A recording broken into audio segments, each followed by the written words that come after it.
Камила Алават мәктәбенең 3-нче класс укучыһы. Башкорт телендә китаптар укырга яратам. Көзге каникулда укыган китапларымның берсе Зөһрә Котылгилдинаның «Витаминдар кайда үсә» дип атала. Бу китап миңа бик охшаны. Китаптың тәүге очында шигырьләр урынлашкан. Бигрәк тә Һарымхак менән туган тигәр охшаны.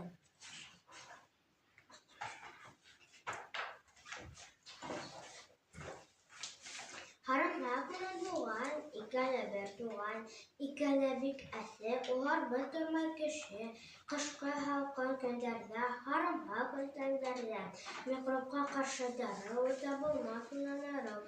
Һарымхак менән туган, һиңа кулларын һузган, берниндәй дә сирдәй, улар менән дуст булган.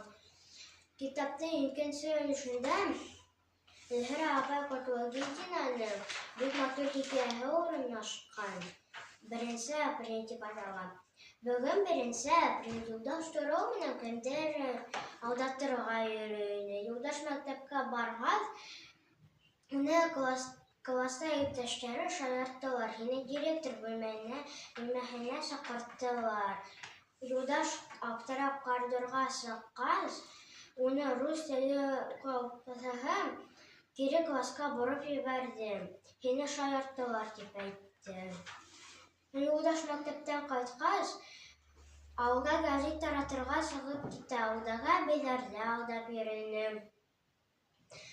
Юлдаш өйгә кайтса, шул әбиләр уларда коймаклап чәй эсеп утыралар иде. Шуннан әбиләр кайтып киткәч, Юлдаштың әсәһенә качылганда Юлдашка гафу үтенергә җибәрде. Малай үзенең насарлыгын аңланып, беркайчан да алдашмаган. Һеҙҙе лә, дуҫтарым, был китапты укырға саҡырам.